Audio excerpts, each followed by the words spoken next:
Hello, boys and girls. Weather report for June 24th,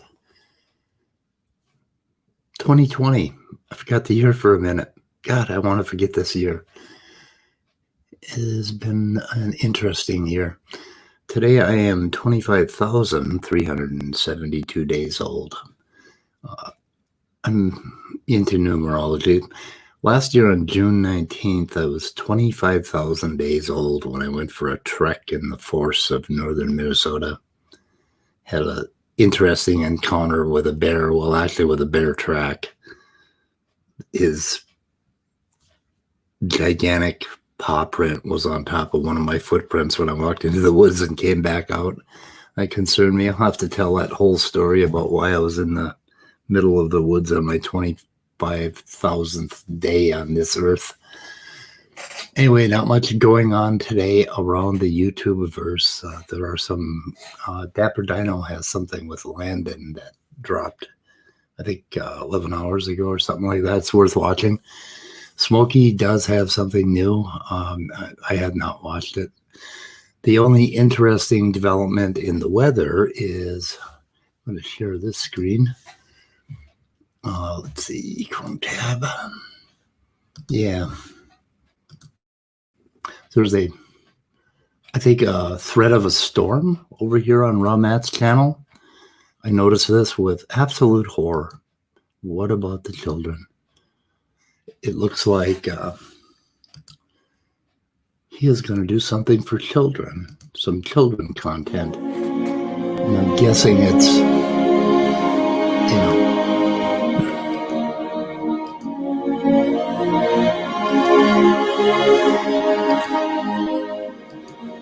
Anyway, let's see if we can look through some frames here. I'm a little concerned about putting out creationist content for children. I've always considered it child abuse. I don't know. Telling them these stories as if they are facts from an adult has a powerful impression. And I know it had a powerful impression on me when I was 6 years old. Fortunately, I had a Presbyterian minister that straightened me out on it and told me that, the earth is really 4 billion years old and I don't have to worry about this creationist stuff. But I got a feeling Raw Matt's video isn't going to be like that. And I'm going to keep an eye on this one and check it out. But I wanted to share a different screen. Stop that one. I got a book yesterday, which is very interesting. It's Developmental, Plasticity, and Evolution by Mary Jane West-Eberhard. And it is an 800-page book that goes through some very interesting things on evolution and development and some new perspectives on this. And this book was copyright 2003. It's pretty new. It is dense and filled with developmental or information about development, evolution, and some of the misinterpretations of such that we have in biology. I'm looking forward to explaining some of that and putting some of that on the channel, hopefully. But let me see if I can share this screen. And I'm going to try something new on the weather report. Because nothing else going on in the weather. Nothing from Standing for Truth. We had that very interesting debate with Erica and John Maddox, which I think was interesting in that it was kind of, kind of yucky in a way. We are going to be reviewing that a little bit, I think, on Friday night at the Atheist, and I'm hoping I can get Just a Walking Fish and a few others. But this book makes some interesting points, which you got to consider. And I'm going to give you some really bad news here. You are a mushroom. We are all shrooms. We're not, we're not what you think we are. We have a germ line, which pops up right here. And this is a zygote. And this zygote goes along and creates this great mushroom, which is us. So we are the mushroom. and we're meant to reproduce, and then we create another zygote, and we put it into the future, and then that grows a mushroom, and that's our child, and then that creates another zygote that goes into the future, and we have another child. So we have this mushroom line or germ line here, and these are our soma lines. And of course, if you're an aging individual, you realize how screwed we are with our soma lines. I mean, we just degenerate from there. The germline, on the other hand, goes on, and it does interesting things, because one of these guys might produce two germlines and go on, and that creates its little mushroom, and that creates another. And then we have the potential of speciation.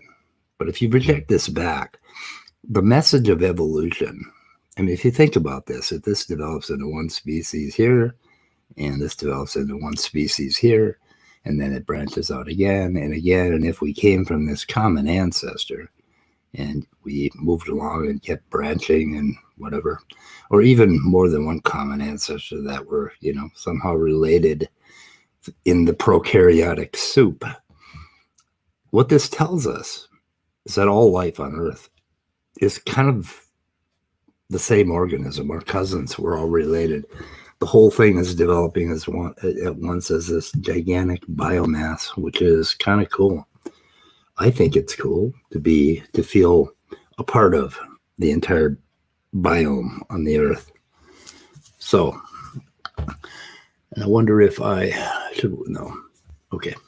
So, now the interesting thing in this book on plasticity, she makes the case that, like, if you consider a seed that comes along, well, inside that seed is the genome, but the seed is the environment for that genome. And when the seed starts to develop, it's also in a greater environment, which is, like the forest or the earth or whatever. But this is an interaction between the environment and genome that creates an organism. So that creates the mushroom that becomes the oak tree or whatever.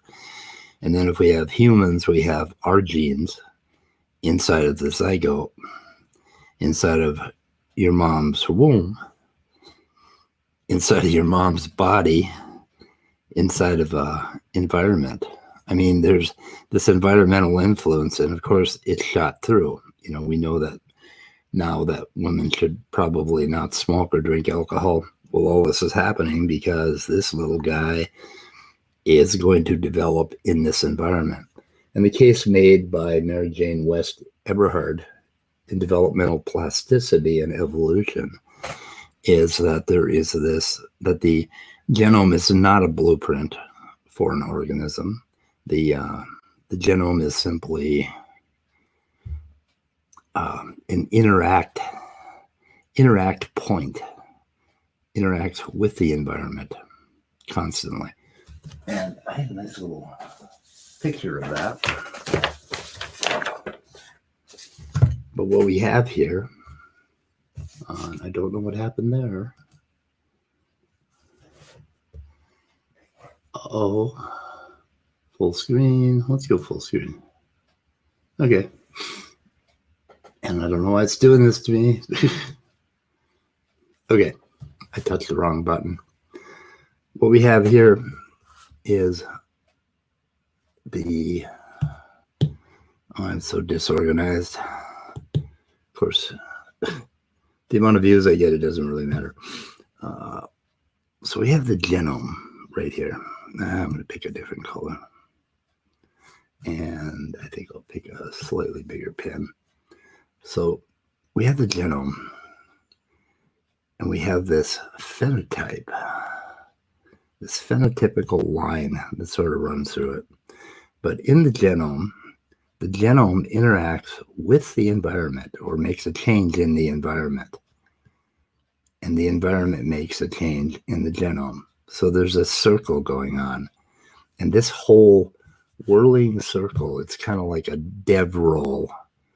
It just builds this developmental rolling creature, that slowly pops up and becomes an organism in an environment. And the environment is not just the zygote, but it becomes your body. Your body becomes the environment for the genome and the environment around you. And this whole thing is interconnected, and that's the point that she's making. And the interesting thing, when you consider those who would say the genome is like a program or a script or a blueprint, but what program, script, or blueprint in any other context is going to be developing itself and interacting with its environment over and over? I mean, it's this self-creating or autopoietic. That's a good word, autopoiesis. I believe it's Greek for self-creating. I think I spelled it right. I hope I did. It would be embarrassing if I didn't. Anyway, look that up. So this autopoietic system, this interaction goes along, and she explains how this evolves, how these interactions with the environment and the genome. First, there's plasticity in that the genome can do a number of different things depending on that environment.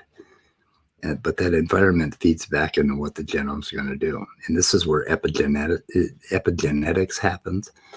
So the organism adapts to the environment. But then at the same time, when we look at up here, where we go up the soma line, right here, there's a possibility of mutation and changes in that genome itself. And of course, that'll become obvious in these different speciation lines. So it's all a remarkable set of differential equations if you were to model this thing, and very, very difficult to model. I mean, we can only, approximate a few things, but the interactive nature of life and the interconnected nature of life is the takeaway here. So, and that's about as far as I've gotten in thinking about this morning. So I will try and leave. So hopefully we'll see you tomorrow. I'm hoping, let's see what is going on. I'm going to talk to Smokey Saint about atheism and realism and naturalism, and have a little discussion with him and try to figure out what his problem is with probability. Oh, the problem that all creationists have with probability. But that'll be later this week. Anyway, see you later.